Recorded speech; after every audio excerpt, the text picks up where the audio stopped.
two of the fantasy baseball season, and here's a few hitters I look to add in the early going so far. The first guy, Orlando Arcia of the Atlanta Braves. So Arcia won the shortstop job out of spring training for this Brave team, and so far he's off to a good start, getting an everyday opportunity. And right here, we'll see if he can continue it on the season. 2 home runs, 4 RBIs, 7 runs scored, a 286 average, and a 324 on base. So right now, he bats on the bottom half of the order is Orlando Arcia. And obviously, this Brave team has tons of great hitters, and he's getting good pitches to hit. And so far, he's taken advantage of it. April 3rd at the Cardinals, 1 for 4 with a run. April 4th at St. Louis again, 1 for 4 with a homer in that one. April 5th at St. Louis, 1 for 4. April 6th versus the Padres, 3 for 4, a homer, 2 RBIs, 2 runs scored. April 7th versus the Padres, 0 for 4. And April 8th versus the Padres, 0 for 4. So right now, like I said, he's getting the everyday opportunity.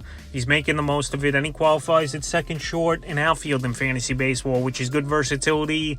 And he's out there still in a decent amount of leagues at 59%. So if you need some power and a guy who's going to get on base a decent amount, and he's versatile, he's definitely a guy to go out there and get this week. The next guy, Josh Outman of the Los Angeles Dodgers. So Cody Bellinger in the offseason, they didn't bring him back as this Dodger team.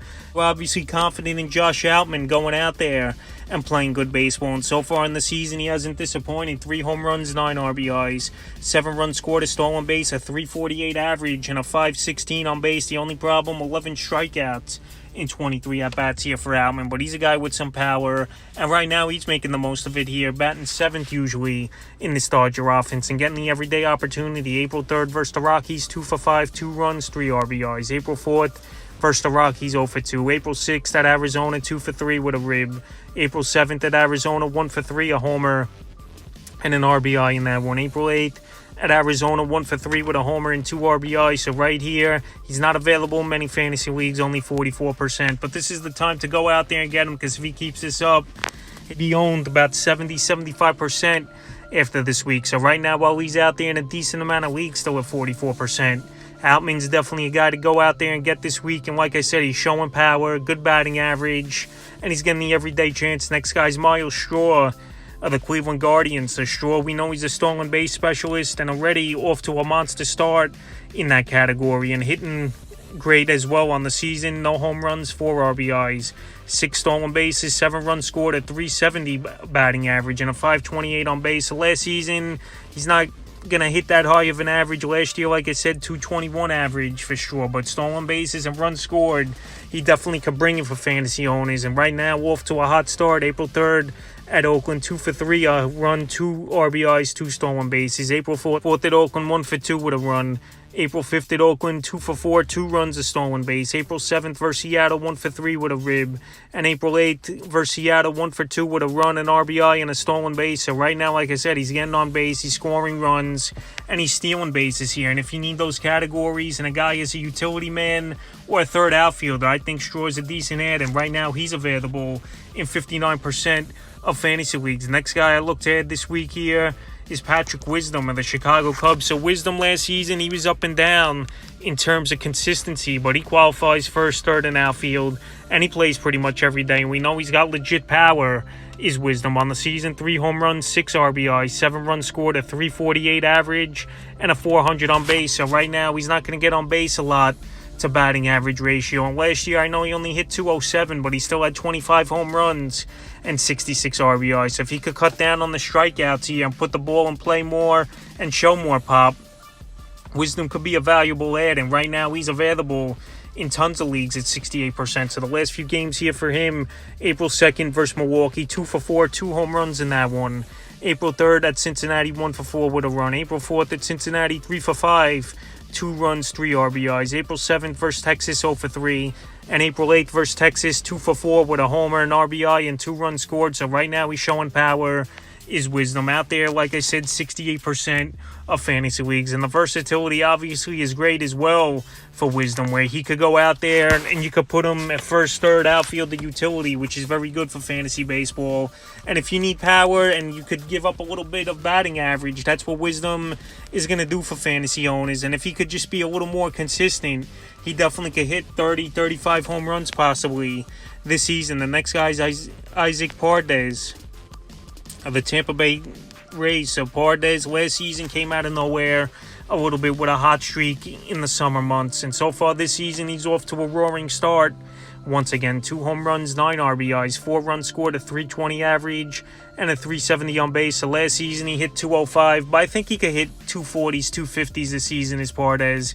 And like I said, he had 20 home runs and only 330 at-bats last year. So right now he's playing every day for this Ray team, and another versatile player, first, second, and third for fantasy baseball. And right now he's out there in 86% of leagues. So the last few games here for Pardes: April 3rd at Washington, 2 for 4. A homer in that one, 2 runs scored. April 5th at Washington, 0 for 4. April 7th versus Oakland, 3 for 5, a homer, 4 RBIs. And April 8th versus Oakland, again, 1 for 3 in that one with 3 RBIs. So he's off to a great start. This Ray team off to a great start, 8-0. What a season for them so far here. And with the versatility and a guy who we know could have 30 home run potential if he gets 500 bats this season. He's definitely a guy to go out there and add.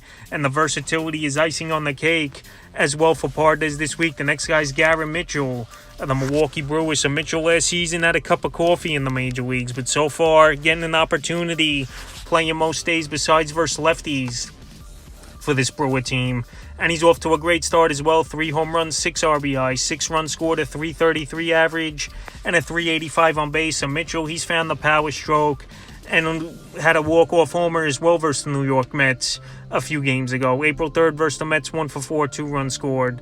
April 4th versus the Mets, 2 for 4, 2 home runs, 2 RBIs in that one. April 5th versus the Mets, 1 for 2 with the mentioned walk-off home run. And April 7th versus St. Louis, 2 for 4 with an RBI. So versus lefties, he's not going to play much, is Garrett Mitchell. But besides that, he's going to play pretty much every day.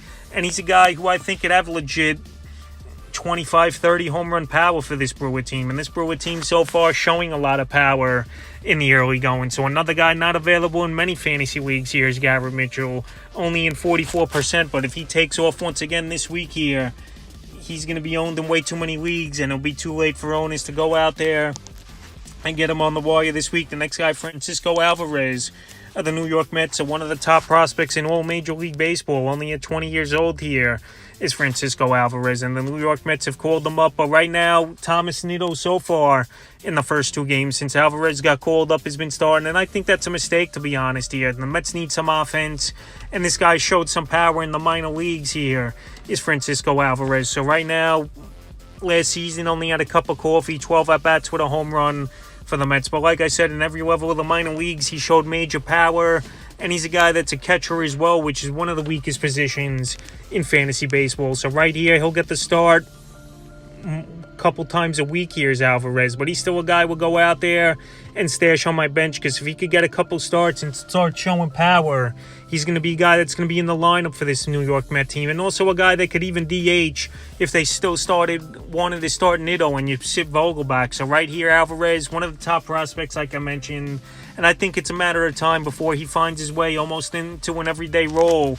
Like I said, if he gets a few at-bats here and he shows something, especially with Alvarez, the starting catcher, out 8 to 10 weeks here with the calf strain. So right now, Alvarez available in tons of fantasy leagues at 67%. And I would go out there and get him. The next guy is Jesse Winker of the Milwaukee Brewers. So Jesse Winker, he had a down season last year with the Mariners, but a few seasons ago with the Cincinnati Reds had a monster year. But so far this season here, no home runs, 7 RBIs, 3 runs scored, 304 average, and a 370 on base. So right here, Winker, so far he's cut down on the strikeouts in the early going. And like I said, he's got legit power, is Winker.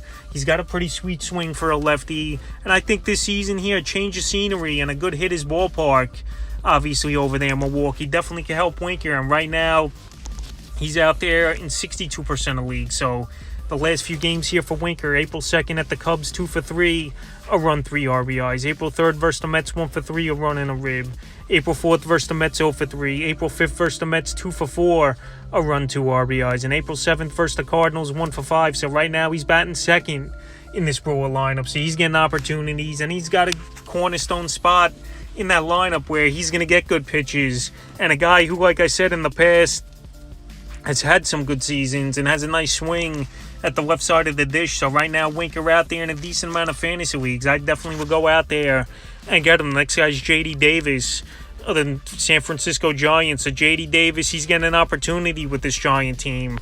And he's changed his swing and his mechanics of his swing as well. And so far, he's off to a very hot start for the San Francisco Giant team. 2 home runs, 6 RBIs, 5 runs scored, a 381 average, and a 409 on base. So for whatever reason, the New York Mets just traded him away for Darren Ruff, and that deal just didn't work out. Darren Ruff got cut by the Mets a few days ago, and the Giants signed him up yesterday. So right now, J.D. Davis, he's getting an everyday opportunity, and he qualifies at first and third base here. And right now, he's batting anywhere from third to sixth in this Giant offense. So April 5th at Chicago White Sox, 1 for 4, homer, an RBI. April 6th at the White Sox, 3 for 6, a homer, 5 RBIs, 2 runs scored. April 7th versus the Royals, 1 for 1 in a pinch hit appearance. And April 8th versus the Royals, 2 for 4 with a run. So right now, we know throughout his career, he's had some hot spells as J.D. Davis, where he showed some power and some good batting average. And we know this Giant offense needs some help hitting the baseball. So right here, I think Davis, he's going to play at least 5 times a week for this Giant team. And he's a guy right now available in 98% of fantasy leagues. And while he's riding hot, I definitely will go out there and get him. And if he fizzles out, you go out there and drop him. It's not the biggest of deals, but right here early in the season, you want to find some diamond in the roughs. And obviously, guys that people haven't drafted were off to good starts.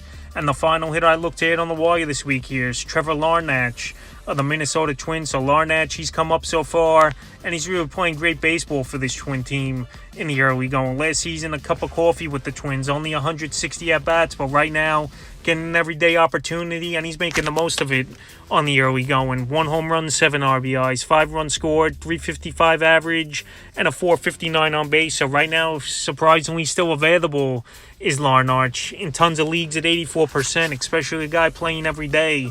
And off to this hot start, April 3rd in Miami, 2 for 5, a homer, 3 RBIs, 2 runs scored. April 4th at Miami, 1 for 3. April 5th at Miami, 1 for 4 with a rib. April 7th versus Houston, 0 for 4 with a run. And April 8th versus Houston, 2 for 4 with an RBI. So right now, batting average has definitely been great here for Larnach. Power, I don't think we're going to see much out of him. Maybe 15, 20 home runs if he continues to play the everyday role for this Minnesota Twin team. He's been batting 3rd, 4th, and 8th all over the lineup here. But the Twins obviously like what they got with Larnach. So right now, with an everyday opportunity and off to a good start, he's an underrated hitter to add on the wire this week here. So that's a few hitters I look to add here for week 2 of the fantasy baseball season.